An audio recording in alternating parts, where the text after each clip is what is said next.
देख रहे हैं पंच न्यूज एनसीआर और मैं हूं आपके साथ मानवी ठाकुर। शुरुआत करते हैं आज की खास खबरों से। अधिक अपडेट्स के लिए बने रहिए पंच न्यूज एनसीआर के साथ। चैनल को लाइक, शेयर, सब्सक्राइब करें और बेल आइकन दबाना बिल्कुल न भूलें। अपने आवास पर ईडी की छापेमारी पर दिल्ली आप अध्यक्ष सौरभ भारद्वाज ने कहा, पूरे दिन इन्होंने मेरी स्टेटमेंट दर्ज की। ईडी की असिस्टेंट डायरेक्टर मयंक अरोड़ा ने मेरे घर के वाईफाई का इस्तेमाल करके मेरे स्टेटमेंट को किसी के साथ व्हाट्सएप पर शेयर किया। उसके बाद उन्होंने मुझे कहा कि मेरे स्टेटमेंट का कुछ हिस्सा हटाना पड़ेगा, जिस पर मैंने आपत्ति दर्ज की, इसलिए वो मेरा स्टेटमेंट नहीं लेकर गए। हाईकोर्ट का एक एफिडेविट लिस्ट ऑफ डॉक्यूमेंट में था, जिसे ईडी ने सीज किया। रात करीब 2 बजे फिर से पंचनामा बनाया गया, जिसमें इस एफिडेविट को सीजर मेमो यानी जब्ती बयान से हटा दिया गया, क्योंकि इस एफिडेविट में साबित होता है कि मैं बार बार अधिकारियों को आदेश देता रहा कि अस्पतालों को ऐसे बनाओ, लेकिन उन्होंने उपराज्यपाल के कारण मेरे आदेशों को नहीं माना। भाई अगर मेरे लिए काम करते तो 20 घंटे में ये सिर्फ एक एफिडेविट लेके गए मेरे घर से, और ये एफिडेविट मैंने ही दिया इनको। इलेक्शन कमीशन में जो मैंने एफिडेविट दे रखा है, तो इनकी तो तनख्वाह काट देनी चाहिए। क्या किया इन्होंने मेरे घर पे? और पूरे दिन लग के इन्होंने जो मेरी स्टेटमेंट रिकॉर्ड की, 43-44 क्वेश्चन उसके अंदर थे, 21-22 पेजों की मेरी स्टेटमेंट रिकॉर्ड करी। 8 बजे तक वो स्टेटमेंट पूरी हो गई।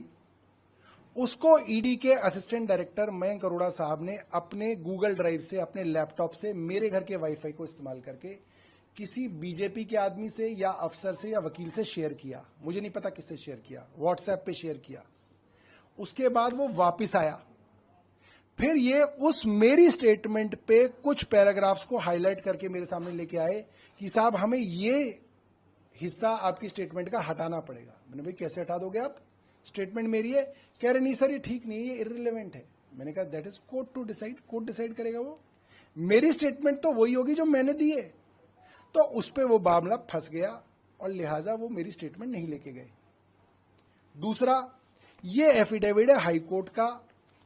उन्होंने जो पहला पंचनामा बनाया करीब 8 बजे, जिसपे मेरे साइन कराए, उसमें ये एफिडेविट हाईकोर्ट का लिस्ट ऑफ डॉक्यूमेंट्स में था जो इन्होंने सीज किया। उसके बाद रात को करीब 2 बजे दोबारा पंचनामा बनाया गया 27 तारीख का। उस पे विटनेसेस की एविडेंस दोबारा से उसके साइन लिए गए और उसमें इसको सीजर मेमो से हटा दिया गया। क्यों हटा दिया गया? क्योंकि मैंने बताया कि इस हाईकोर्ट के एफिडेविट में मेरे वो सारे मिनट्स ऑफ मीटिंग लगे हुए हैं जो इस बात को साबित करते हैं कि मैं अफसरों को बार बार आदेश देता रहा कि अस्पतालों को बनाओ और ऐसे बनाओ, और अफसर जो हैं एलजी के कारण उन आदेशों को नहीं मान रहे थे। मैंने उनको ये भी कहा अपने स्टेटमेंट में कि मेरे पास डॉक्यूमेंट्री एविडेंस है, वीडियो एविडेंस है, जो मैं आपको सही समय पे कोर्ट के आगे रखूंगा, जिसमें ये बात साबित करूंगा मैं एविडेंस बेस्ड कि एलजी विनय कुमार सक्सेना ने ये पूरी क्रिमिनल कॉन्स्पिरेसी रची है मुझे एक झूठे मुकदमे में फंसाने की। इनकी जो इन्होंने मीटिंग्स ली हैं अफसरों के साथ, अफसरों ने जो मेरे साथ मीटिंग्स ली हैं, एलजी हाउस के अंदर जो मीटिंग्स हुई हैं, मेरे पास उनके भी एविडेंसेस हैं। और मैं आपको ये बताना चाहता हूं, अगर मैं 1-2 दिन में अरेस्ट हो गया तो मेरे वकील मेरे बिना पे उन एविडेंसेस के साथ प्रेस कॉन्फ्रेंस करेंगे। आप उसको कवर जरूर करिएगा। प्रेस कॉन्फ्रेंस दूसरी एक चीज और, ये जो प्रिंटर है मेरा और असिस्टेंट डायरेक्टर मयंक अरोड़ा साहब का जो लैपटॉप है, उसको सीज करना चाहिए, तुरंत सीज करा जाना चाहिए, क्योंकि उसमें फॉरेंसिक एविडेंस है कि मेरी स्टेटमेंट उसमें रिकॉर्ड हुई।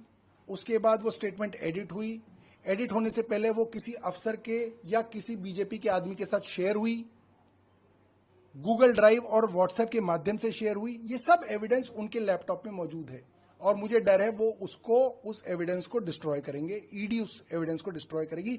लिहाजा उस लैपटॉप को सीज किया जाए, मेरे इस प्रिंटर को सीज किया जाए।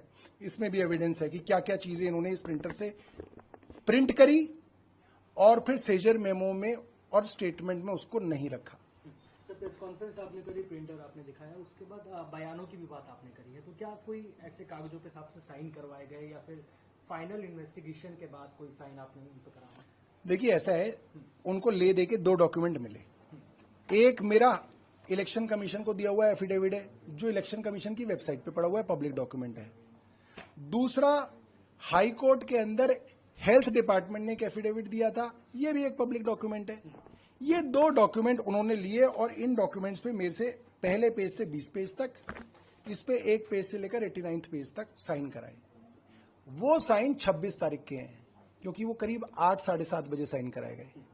मगर फिर रात को 2 बज गए, 27 तारीख हो गई। अगर कोई चीज सीजर होती है तो 27 तारीख में वो सीजर होना चाहिए, निकलते वक्त आप उस पर साइन कराते हो। वो जो साइन है मेरे इनके डॉक्यूमेंट्स पे, वो 26 तारीख के आपको मिलेंगे। और फिर दोबारा पंचनामा बनवाया गया, जिस पंचनामे में इस हाईकोर्ट के एफिडेविट को हटाया गया, क्योंकि इसके अंदर जो इंग्रेडिएंट है वो मेरे केस को मजबूत करते हैं और इनके केस को कमजोर करते हैं। इसलिए मेरी स्टेटमेंट को भी हटा दिया गया, क्योंकि उस स्टेटमेंट में इसके अंदर जो मिनट्स ऑफ मीटिंग है उसका जिक्र है। सर आपने